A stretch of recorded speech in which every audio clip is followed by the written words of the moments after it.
good morning, good afternoon, all that good stuff. So today I decided to come to you guys with a story time. Today's story is going to be about how I met my biological mother.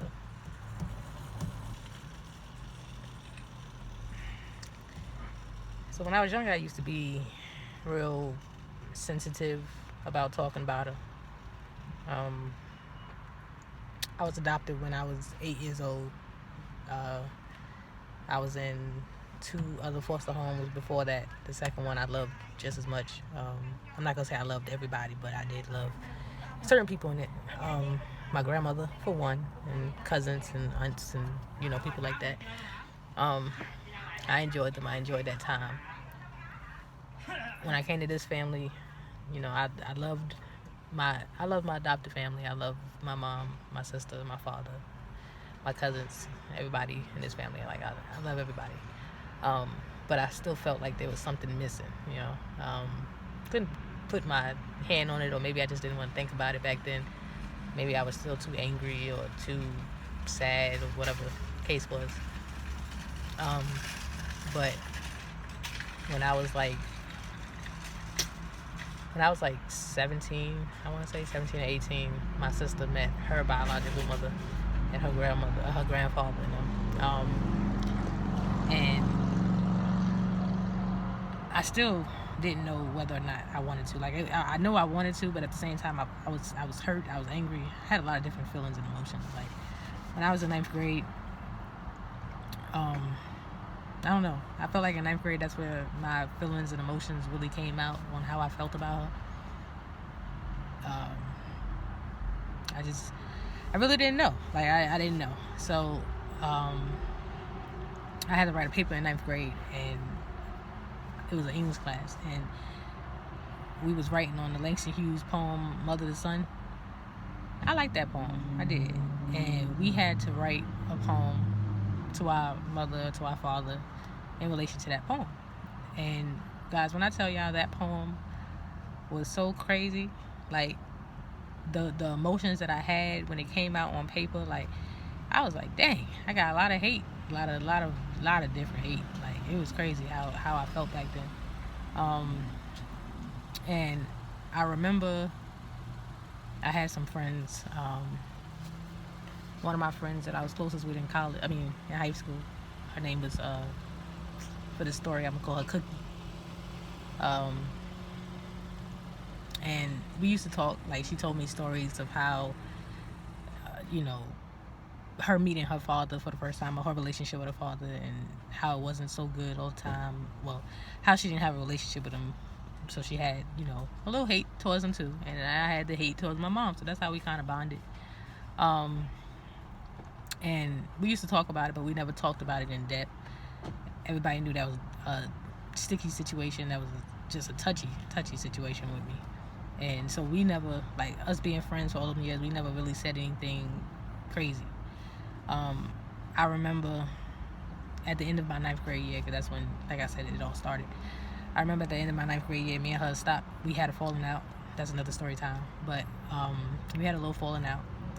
And this girl that I was talking to, because 9th grade was my year of exploring. That's when I figured out that I was gay, or that I had feelings for females. But I was still scared, because growing up in church, it was a lot. Again, that's another story time. But at the end of it, me and her stopped being friends, and I was talking to this other girl, and the girl, she got mad about how me and Cookie friendship was and how it ended. Back then I could say I was wrong in certain situations, but we were still friends. And I knew at the end of the day, she still cared about me enough to protect me and stand up for me. And, she never said nothing crazy. Like, even in the midst of our fallout, she never hit below the belt. Some people be hitting below the belt. She never hit below the belt. But this girl, I don't have a name for her because she's not really relevant, but she said something crazy along the lines of, that's why your mom didn't love you, and this and that. And like I said, back then I was kind of sensitive. It wasn't enough for me to fight nobody over it, because it just wasn't worth it. To me, it wasn't worth it. But my best friend, she thought it was worth it. But to me, it wasn't that worth it. So I told Cookie about it, and she was like, what? Like, I didn't even say no mess like that. Like, and we had our falling out, and I could have said some stuff, but like, that was below the belt. And I said, yeah, I know. She was like, that's effed up. So I was lashing out back then. Like I said, I guess I was seeking attention. Wanted to talk to somebody, just didn't know how to talk to nobody, didn't know what to do, how to say, just didn't know. So she ended up, I ended up saying some stuff. Like, I wrote a letter. I didn't say it to her directly, but me and Cookie had a falling out, and she didn't want to be my friend, and she was my best friend back then. We had a real big blowout, like, earlier that day, where she expressed her feelings to me and I expressed my feelings to her, and well, she said she didn't want to be my friend no more. And that should have been cool, I mean, 9th grade, okay, cool. But like I said, me and her was like this. Like, I used to do some crazy stuff in 9th grade, and she was my ride or die with it right there. But I wrote a letter and I said, I'm gonna kill myself. I didn't mean it. I love my life. At that moment, I was kind of just in my depression stage and had a lot going on, and I just felt like that was it. Like, my mama didn't love me, my mama didn't want me. What's the point of me being here? So, my school ended up finding, getting a hold of the letter that decided they wanted to take me to a psych ward and see if I was crazy, whatever the case was. Nothing was wrong with me. They just felt like I needed to speak to a counselor. So I went to a counselor for a couple times. I eventually stopped going because I just didn't feel the need to talk about it. And back then I wasn't good with, constructive criticism and people being true to their feelings and telling me what I needed to hear back then. So I was going to the counselor, and the counselor was talking to me, and we was talking about, my feelings to my mom and whether or not I ever felt the need to want to meet her and want her in my life. And back then I was still, like I said, on the edge. But at that point, I felt like I was almost there where I said I wanted to meet her. So I was like, yeah, I think I might want to take that chance and might want to explore it. I always defended her. Like, people told me about her life and, the reason why she gave me up or the reason why I was in the system. And as a kid, I didn't want to believe it. Like, y'all don't know nothing. Y'all just saying that because y'all don't want me to have a relationship with her type thing. But that wasn't the case. So I ended up meeting her, and no, before I met her, I was speaking to my counselor, and I told my counselor I wanted to meet her, and my counselor, they gotta give you the pros and the cons of every situation that you do and make you think about it, make you think deep. And, I said I wanted to meet her, and I wasn't on no negative side. Like, I didn't think about, her not wanting to meet me or, how that is, because there is some people out here that are in the system, and it's a closed adoption, and you have no information on how to reach them for a reason, because they really didn't want to be bothered. Like, they gave it up, they wasn't ready for a child, they just wanted to leave it where it was. And that, nobody told me that was the case of mine. Nobody said, they said it was a closed adoption, but they never said that, later on down the road, if I wanted to meet her, I would or wouldn't be able to. So I didn't take that to heart. So I told her that, and she said, well, what if she doesn't want to meet you? Like, what if she, doesn't want to be in your life? What if she doesn't want this? And at that time, it got me mad. Like, I didn't want to go to counseling no more, because I was like, now you're making me think. Like, I finally got to a point where I said I wanted to meet her, and you going to sit here and tell me, well, she might not want to meet you? Like, what? Who says that? So it went on a couple years later on. Like I said, I went to college. Didn't think about it too much. Like, I was living my life. I still had my moments where I felt like I wanted to meet her, or felt like, there was something that I was missing. I wanted to know where I came from. I wanted to know who I was. I wanted to know my personality, like where I got it from. I had questions back then. So when I came out of college, it was like 2012, and I was dating this ex. Her name is Bam. Bam Bam. I'm gonna call her Bam Bam because that's what her mom used to call her. Rest in peace. So the name stuck, Bam Bam. So that's what I'm gonna call in this story. because she was a fighter, and she was just a trouble. Like, she used to just do stuff for the fun of doing stuff. So Bam Bam, I guess. And she was strong. Like, I guess that's where her mom got her from, because she was strong. So me and Bam Bam, we together. And she had told me, like I said, I dealt with a couple people that had stuff going on in their lives, but me and her used to talk. And she told me about her father, because for some reason, like, it's normal for people not to have their fathers in their lives, not so much their mothers in their lives. But she told me a story about her father, and meeting him, and the good, the bad, and the ugly that came along with that. And I was still kind of scared. Like I said, my sister met her biological mom. My mom had a phone number and an address or a name or something for her mom. So she ended up getting in contact with her mom. It didn't seem like it was that hard to do back then. Like, I don't know, she seemed like she had all the information, like the numbers still worked, all that. So they ended up meeting each other, and they still have a relationship to this day, and they're like this now. And looking at her, like I said, I wanted to meet my mom too. Now, some people have selfish reasons for this. Oh, they owe me this, and that. That wasn't the case for me. Like, I didn't want anything. I didn't want anything from her, money wise. All I wanted for real was a relationship. Like, I legit wanted a relationship for myself with my mother. Like, I felt like, me and my mom growing up, we had a relationship, but it wasn't the way I imagined having a mother-daughter relationship was. So I wanted somebody that could be my best friend, that I can talk to about anything, and it be no judgment, just talk about whatever. So after my sister met her mom, my mom finally decided, I asked her, she asked me if I wanted to. I said, yeah, I think so. So she gave me a name. That's all she had for my mom. Like, I felt like the process that it took for my sister was so much so much shorter and easier than the process that it came for me. Like, all she had was a name for mine, but she had a phone number, an address, a name for her mom, so it really was easier for her. But all she had was a name. And when I tell y'all, guys, from 2012, maybe a little before that, until it was probably like 2011 to like 2013. Yeah, I looked for this woman. Like, I kept having a name, I kept putting it up in all these different sites, until I finally found it. And I was like, okay, we're gonna do that. So I finally found one. It always said that she was in Connecticut.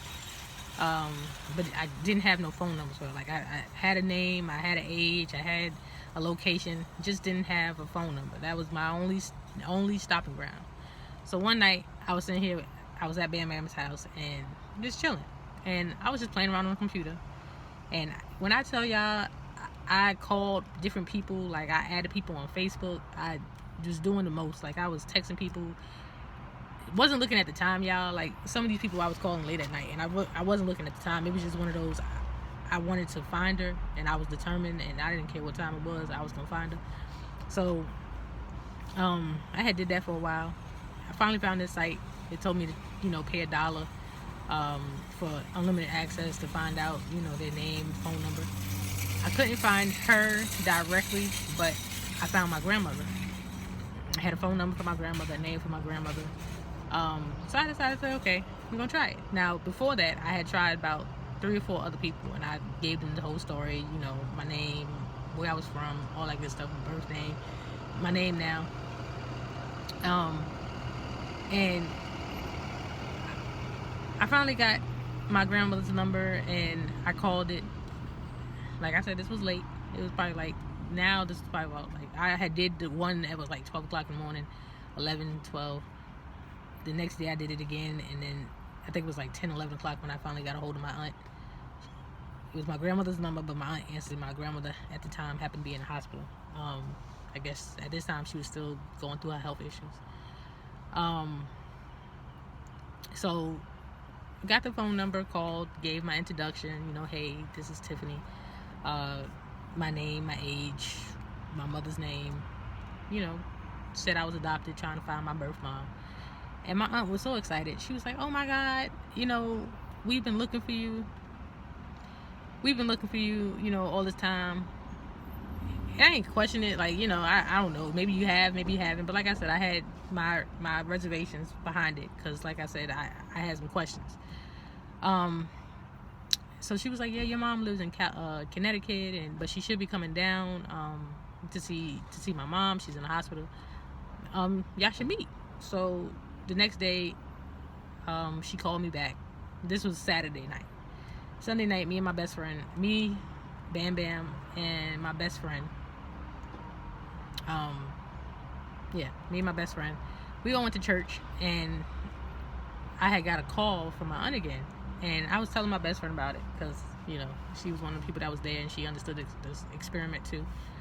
I can't think of a name without giving her real name. I can't think of a name for y'all. So I'm just going to say my best friend.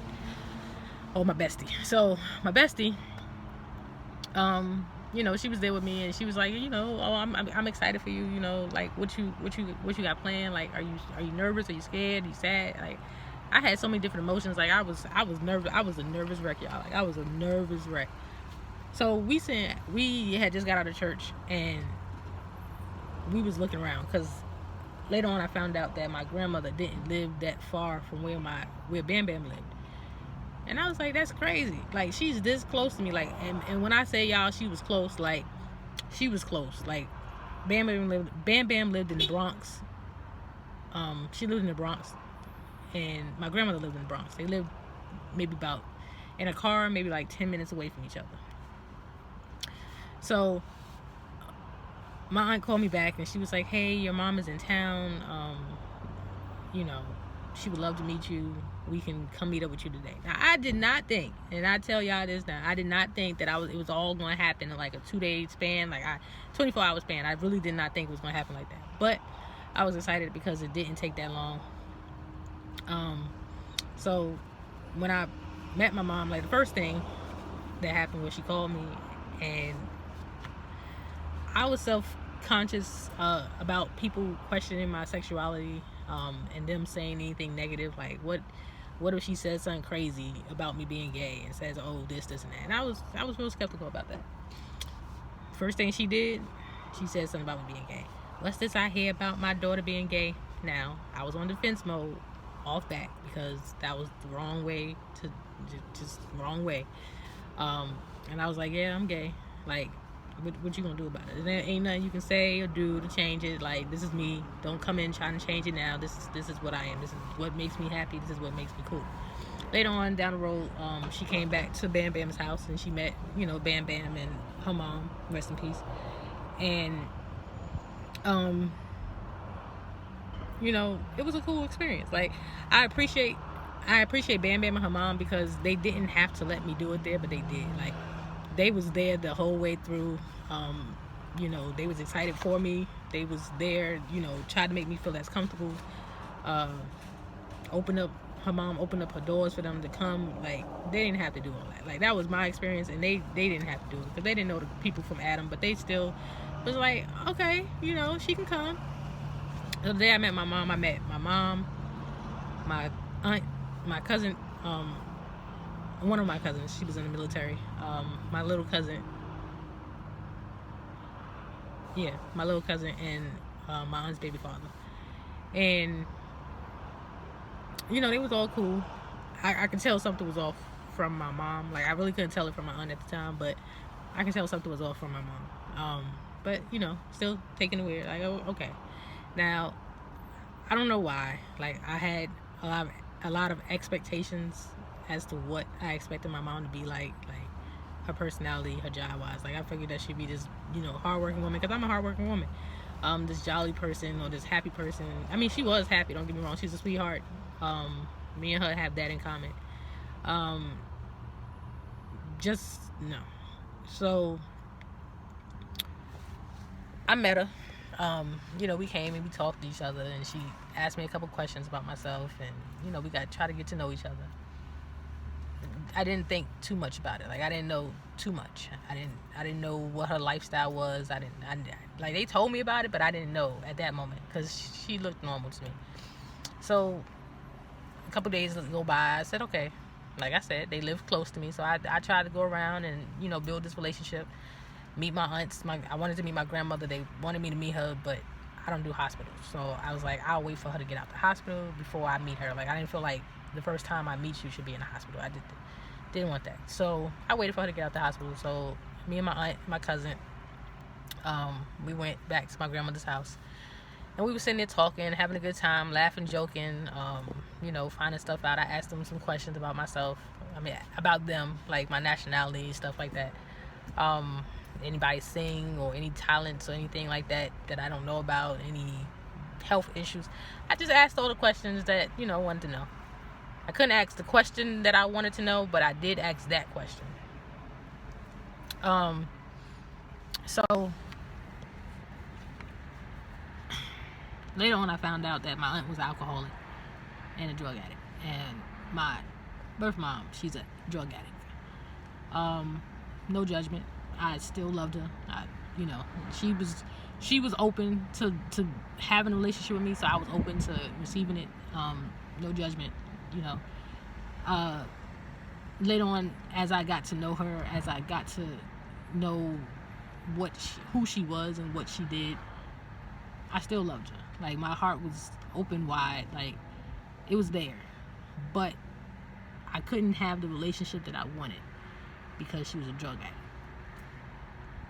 And it hurt, y'all. It did. It hurt. To have gone through certain situations in my life and certain things. It hurt a little bit. But I still took that chance. I was like, okay, let me take it. Fast forward, like, I used to go see my grandmother all the time. Like, once my grandmother got out, I started hanging out with her. My mom wasn't around like that because, like I said, she was a drug addict.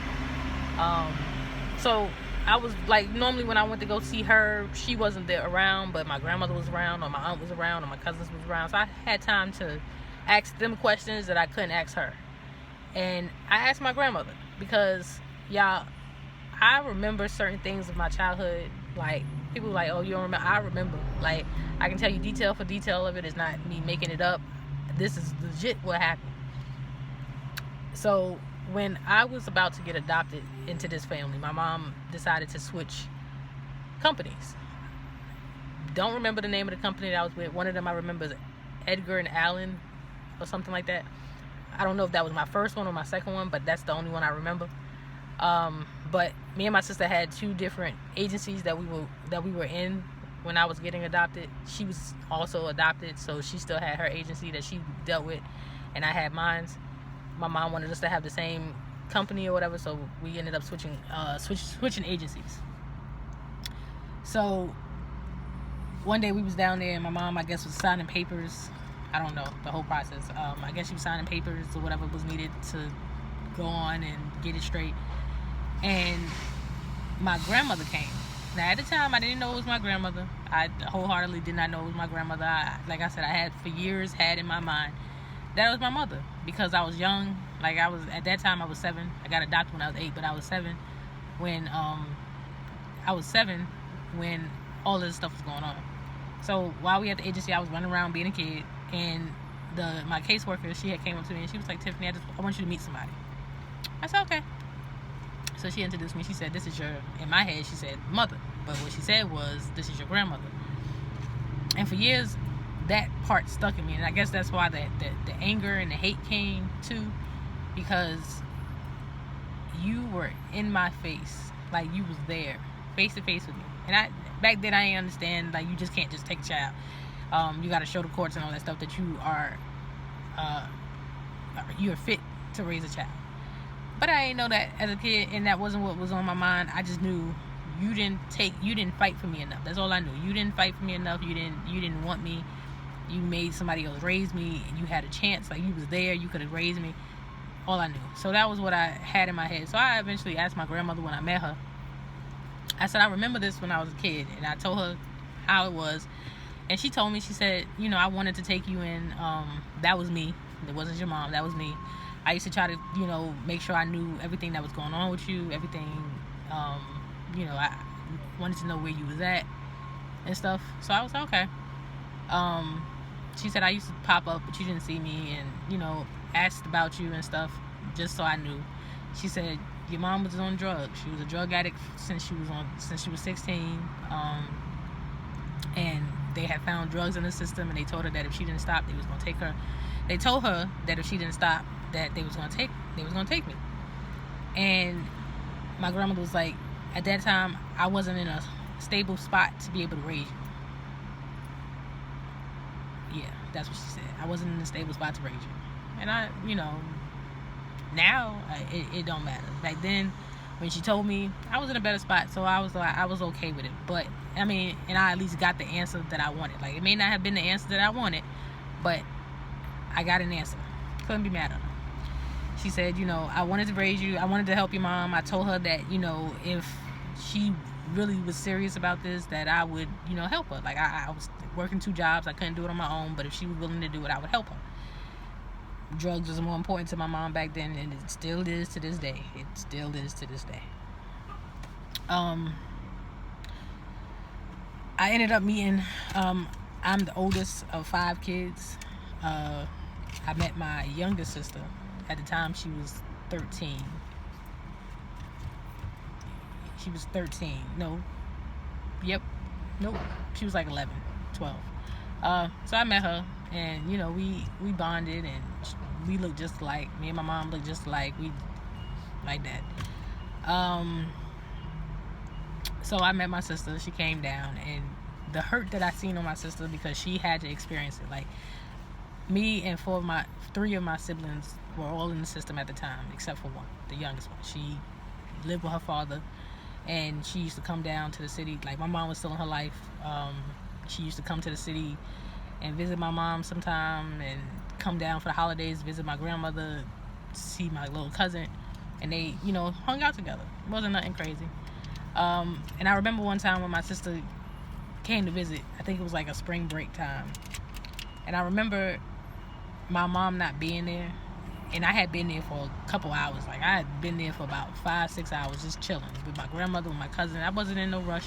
I didn't have nothing else to do. I said, okay, I'll just spend time. That's because I said I wanted a relationship, so I did my part. I spent time. I was there. I was talking. I was hanging out. Sorry, y'all. My client getting her nails done, so I'm just trying to make sure she's not done. I can see her from where I'm sitting, but just wanted to make sure. But anywho, yeah. So I've been sitting there for hours now, waiting on my mom, who never showed up, but I waited. And my sister asked me one day, and this is where it hurt me, and this is where I realized that the life that I had was a good one. Like, sometimes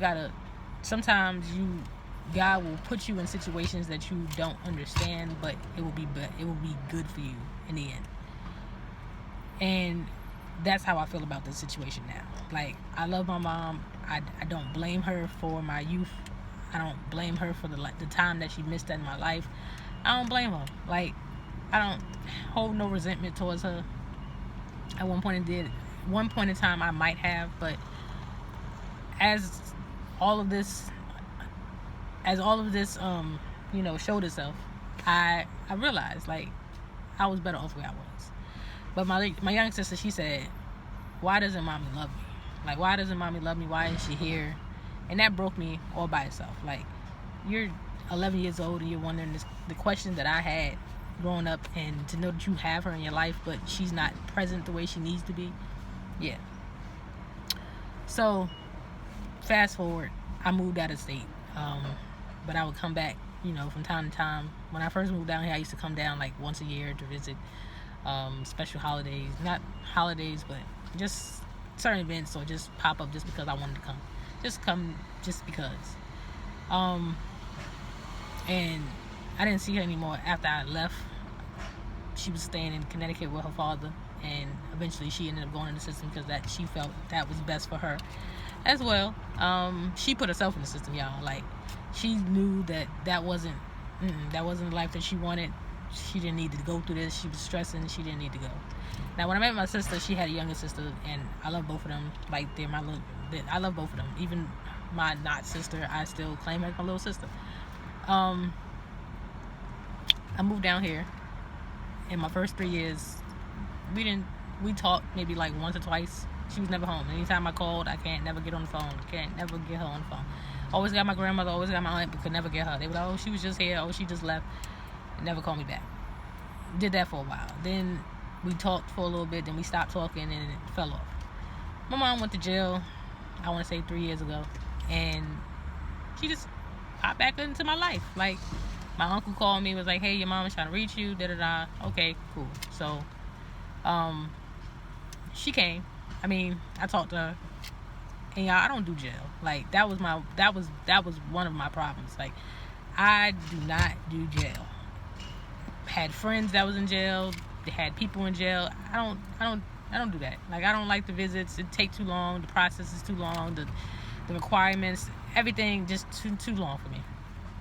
So, but she was my mother. So when she started calling me, I would talk to her every day. She called me every day, asked me how I was doing, talked to me normally, made empty promises after empty promises. That jail talk that people say, oh, I'm going to do so and so when I get out. Yeah, that was that conversation. That's what she did. But I still, still tried. I did this back and forth for like the last 3 years, almost 4 years. I've done that with her. She go to jail. I talk to her. I video call with her. I send money, because I want to make sure she was straight while she was in there. I talked to other family members. That's how I met other family members, through her, while she was in there, because she started talking to people that she ain't normally talk to, but now that she in there and need help, now she talk to them. It's just been a roller coaster, y'all. Like, it has been a roller coaster, and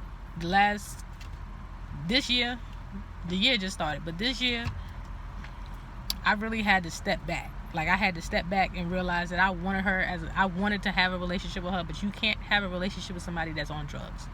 You can't. It's like, you have to love them, but you have to love them from a distance, and you have to understand that the things that they go through is not them. They're not bad people. I don't think that she's a bad person. Like, I really think that she's a good person if she can get her life together. Like, I've tried through this journey to build that relationship, and she said some things that hurt, and Quita has said, you can't force a relationship. They have to want a relationship. You just gotta let them live their life.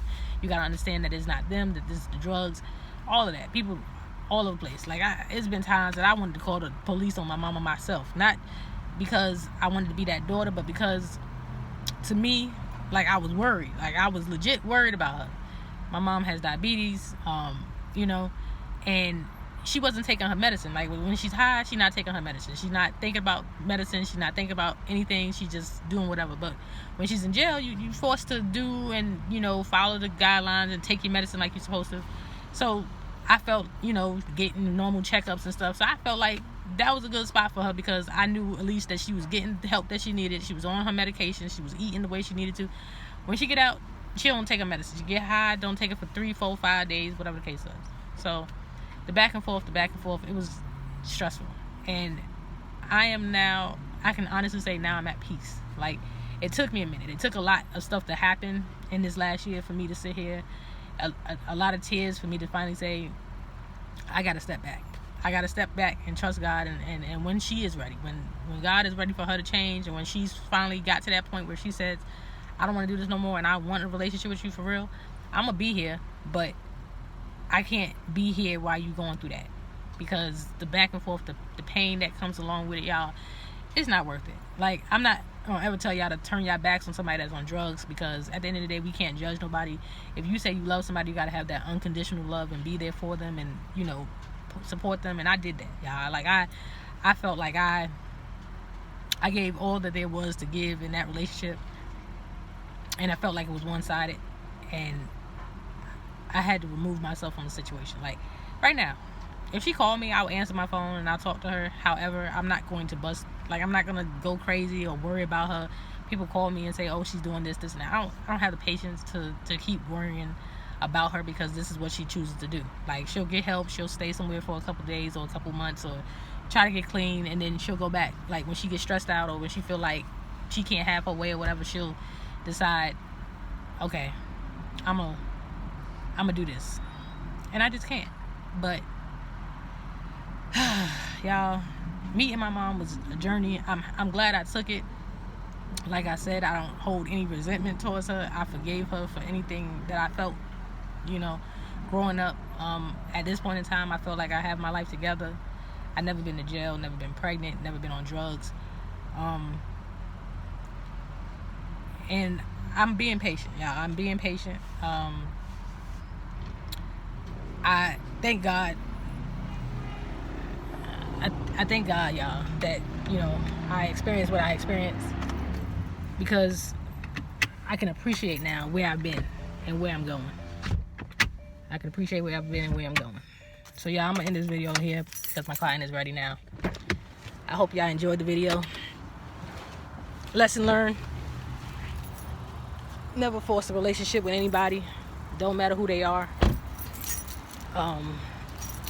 Sometimes God will put you in situations because it's better for you. But until next time, make sure you like, comment, subscribe, leave a message. And I'll see y'all the next time. Bye.